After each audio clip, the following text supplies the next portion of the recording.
ఎన్నికలు ముగిశాయి. ఒకరు ఓడారు, ఇంకొకరు గెలిచారు. గెలిపోవటములు ఎలా ఉన్నా ప్రజా తీర్పును గౌరవించాల్సిందే. అయితే త్వరలో ఆంధ్రప్రదేశ్లో కొత్త ప్రభుత్వం ఏర్పాటు కానుంది. ఈ నెల 12న నారా చంద్రబాబు నాయుడు గారు ముఖ్యమంత్రిగా ప్రమాణ స్వీకారం చేయబోతున్నారు. అయితే కేబినెట్ కూర్పు ఉత్కంఠగా మారింది. ఈసారి మంత్రి పదవి ఆశిస్తున్న నేతలు ఎక్కువ మంది ఉన్నారు. ముఖ్యంగా టీడీపీ నుంచి ఆశావాహులు ఎక్కువగా ఉన్నారు. పార్టీలో సీనియర్లు చాలామంది ఈ రేసులో ఉన్నారు. అటు జనసేన, బీజేపీలకు కూడా మంత్రివర్గంలో స్థానం కల్పించాల్సి ఉంది. రెండు పార్టీలకు కనీసం 5 మంత్రి పదవులైనా ఇవ్వాల్సి ఉంది. ఈ క్రమంలో మంత్రివర్గ కూర్పు చంద్రబాబుకి కత్తి మీద సాములా మారింది. ఈ క్రమంలో సోషల్ మీడియాలో ఏపీ కేబినెట్ ఇదే అంటూ ఓ లిస్ట్ సోషల్ మీడియాలో వైరల్ అవుతుంది. ఓ నెటిజన్ జాబితాను ట్వీట్ చేశారు. విచిత్రంగా ఆ లిస్టులో మంత్రి పదవి ఆశిస్తున్న పలువురు టీడీపీ నేతల పేర్లు కనిపించట్లేదు. అలాగే కొన్ని జిల్లాల నుంచి ఎవరికి స్థానం లేకపోవడం విశేషం. అంతేకాదు ఈ లిస్టులో జనసేన పార్టీకి 3, బీజేపీకి 2 మంత్రి పదవులు కేటాయించినట్లుంది.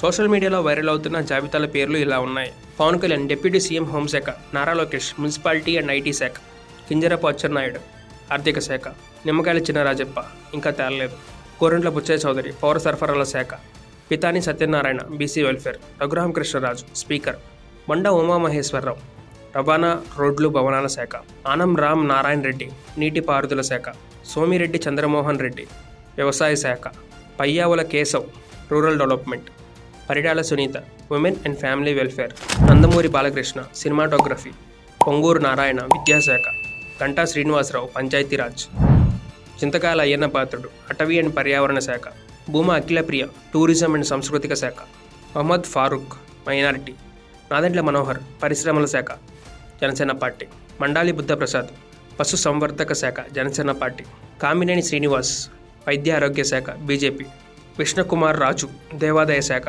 బీజేపీ, కొనతాల రామకృష్ణ విద్యుత్ శాఖ జనసేన, జ్యోతుల నెహ్రూ ఎక్సైజ్ శాఖ.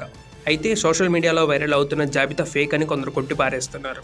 చంద్రబాబు తన మంత్రివర్గంలో సామాజిక వర్గాలు, జిల్లాల వారీగా యువత, మహిళలకు కూడా ప్రాధాన్యం ఇవ్వాలని భావిస్తున్నారు. అందుకే కేబినెట్ ఏర్పాటుపై ఆచితూచి అడుగులు వేస్తున్నారు.